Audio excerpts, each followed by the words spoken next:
Hey guys, FilthyRobot here, continuing our playthrough of EU4 with Arumba. I was just looking at the glorious map of England, color-coded by who owns it, and it seems to be mostly yellow right now. That's a good thing, right? Yeah, although we've got a few nations out there that share our color, Genoa, Castile, and what's that little Verdun jerk next to us? They can't be allowed to exist in the future. No, I actually could see that as a victory condition.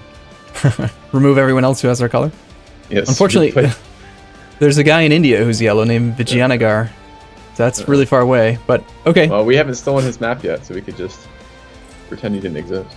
But anyways, yep. Yeah, so this is a new session for us. I feel inclined to remind or let people know, just because we are both kind of looking around the map probably right now, wondering like, okay, now what? Yeah. Getting our bearings straight. So we got 3 rebels above 80%, English, Slavonians, and Danish. The Danish are more annoying because they're far away. We have war exhaustion. Did we just end our war? Probably. We did. We have uncored land. Yep. We have... do we have points for that? Uncored land?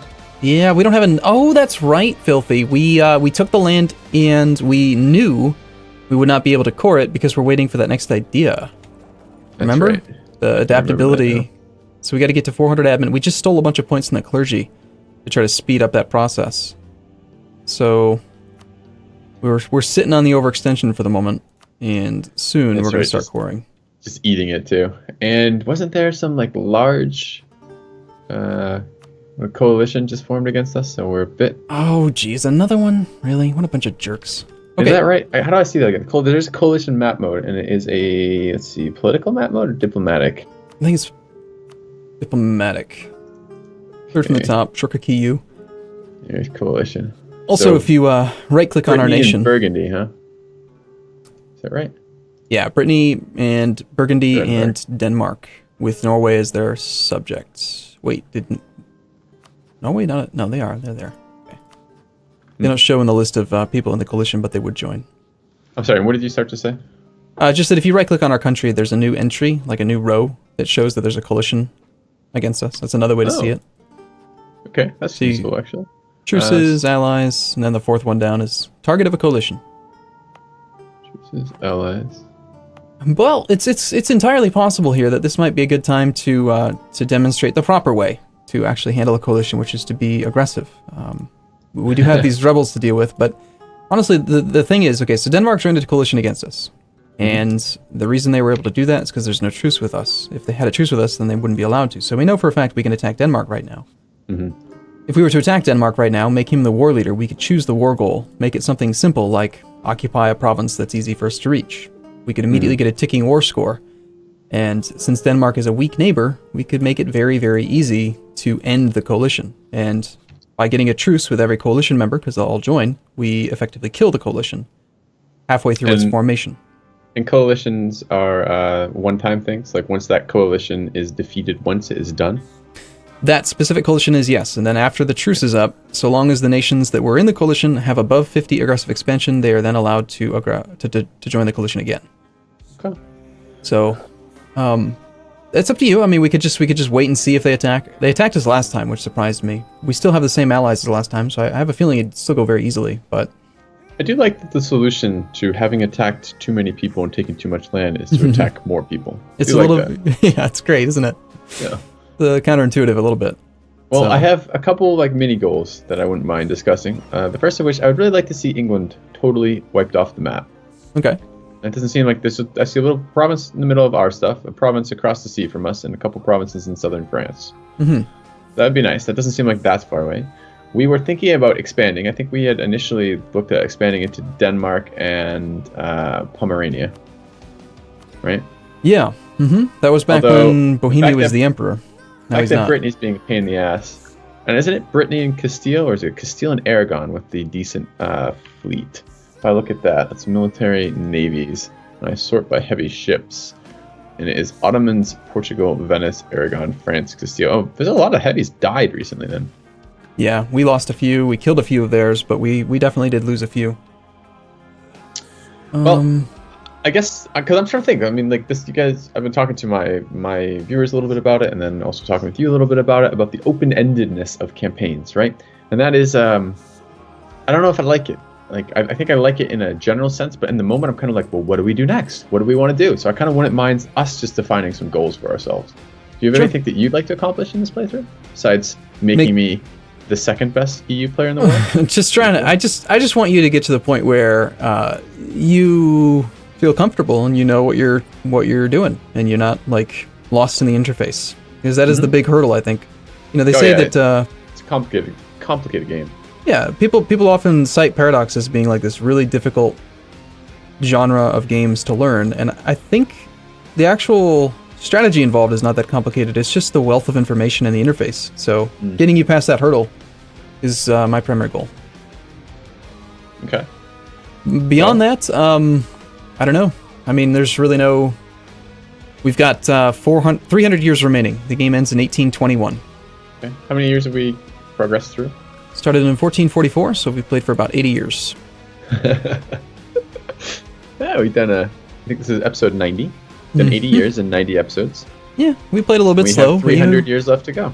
But you're a brand new player, so that's correct. We've sped up tremendously. I've learned a lot from this. I'm enjoying the hell out of this right now. All right, so goals. Well, we could do a very simple, straightforward goal. Right now, we are in second place as far as great power ranking goes. We could try to get to first place. That actually seems very easily obtainable. Yeah, I mean, it's just a little bit more development that we need. We're at 513 right now. To anyone who's been suggesting that we should accept more cultures, I did briefly talk about that with Filthy between episodes. There is one very simple reason that we've ignored cultures so far in this campaign. And that is that we are going to eventually upgrade our government rank to Empire.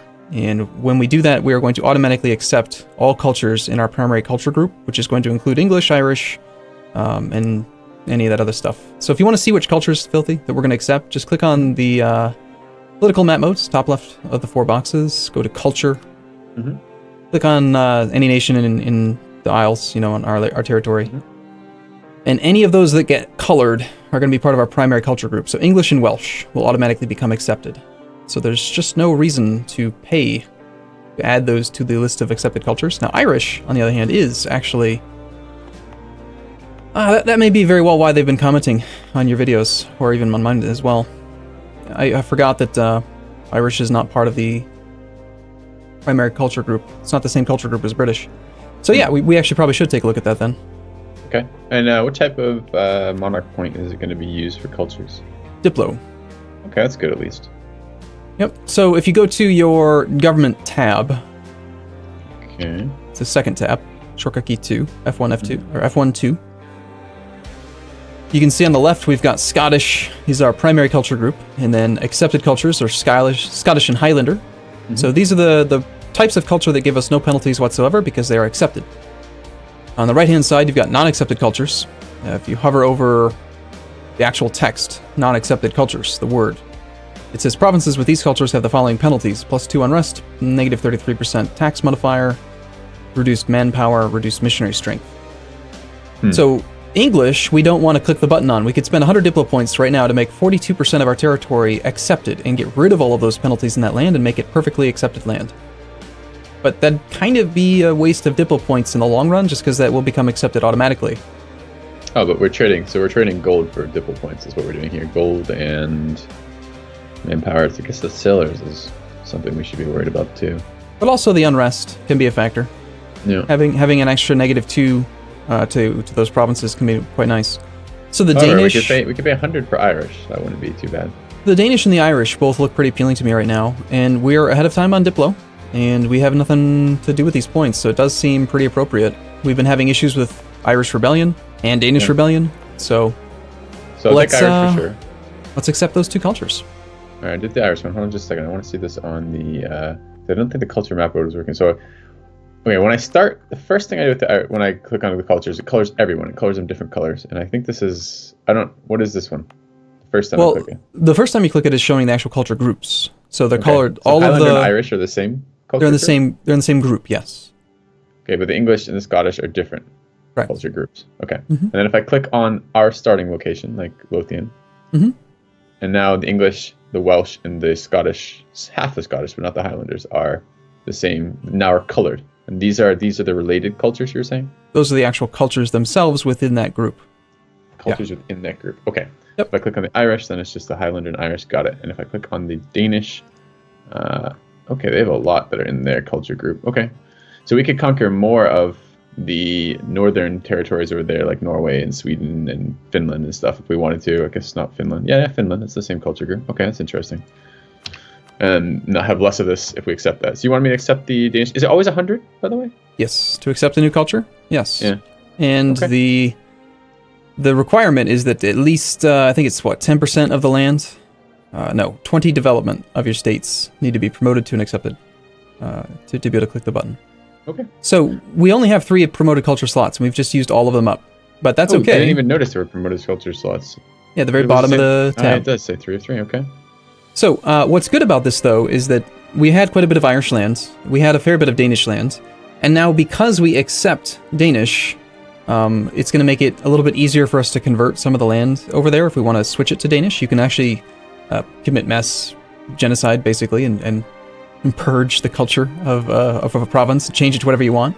And we do this mostly with diplomats, right? Purely diplo points. No diplomats themselves, actually. Like dig mass grave is one of the diplomatic interactions you can do over there. It's just convert culture. They don't say genocide, but everyone knows what they really mean. So yeah, diplomatic speak. Got it. It's like PR representatives. Yeah. So what are we doing? Oh, sorry, go on. I just feel inclined we should probably unpause the game. It's been just one more question about culture. How do we gain more culture slots? There was a number of things. Number one, as you go through time, I believe you do get culture slots. Yes, from diplomatic technology. Go to your technology tab. The diplomatic section, bottom right corner. There's the 2 masks, the tan and cyan masks with the check mark over them in the bottom right corner. Mm-hmm. Max promoted cultures. So we get another max promoted culture at Diplotech 14. It's a ways away then. Beyond that, ideas can give you promoted cultures. Humanism gives you 2 extra promoted cultures. I think I'm looking at this now. That is interesting to me, the culture thing. So I'm looking at this. Like, so the Frankian culture, I guess. What did I fucking call them, anyways? The big French group there, and then the Castilian group over there. I kind of like, this is like almost like a projected conquering mode for me when I look at it this way. Like, what group of areas are related in a way that we could conquer them? So I did have a thought for another goal, not directly, but I would like to experience a land war where we don't have an island to protect us from the tons of AI marauding armies of a large group of enemies. Does that make sense? So far we've been able to hide on the island. Whenever like we go to war with like 10 of these huge countries and it's scary and they have a ton of units, we just hide on the island and we're good.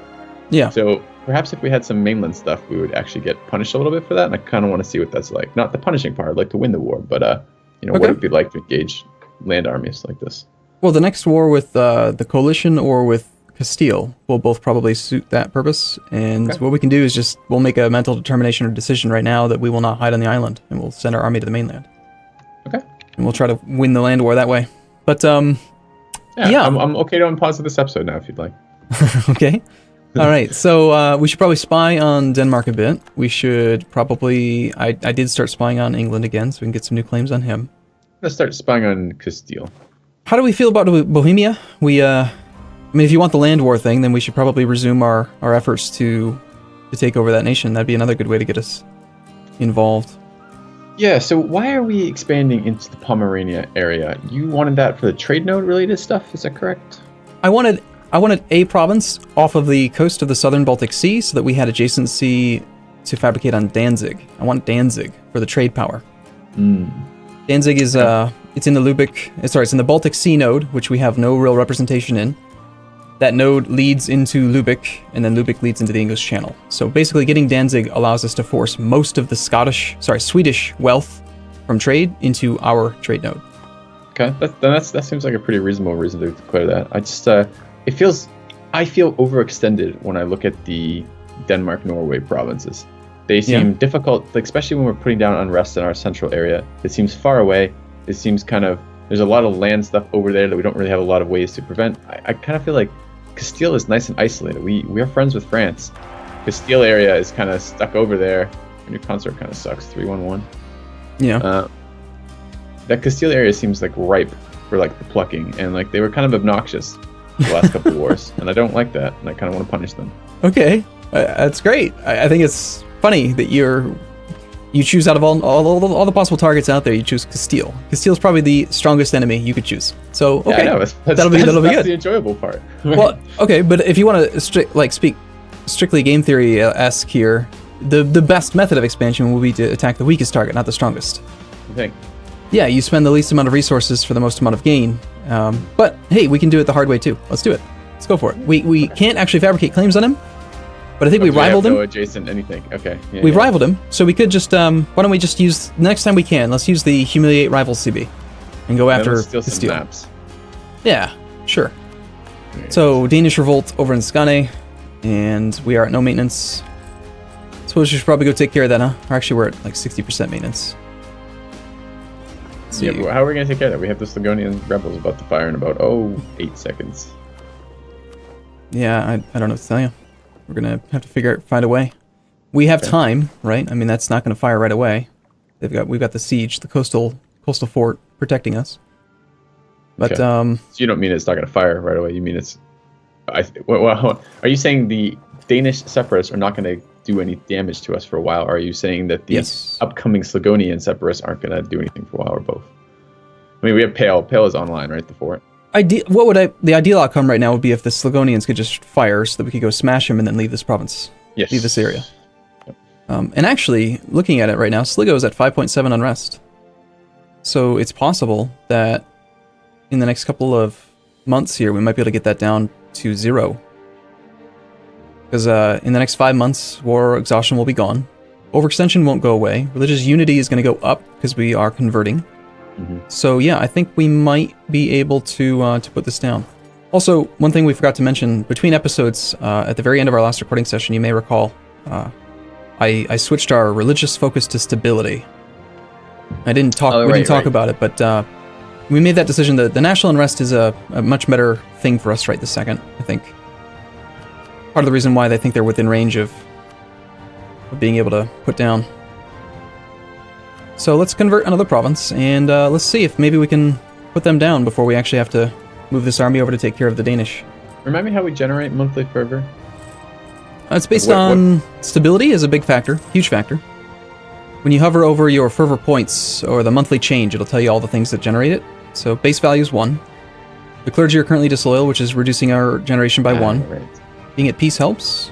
Having high prestige helps. Being high religious unity. Hey, there's your idea. Nice.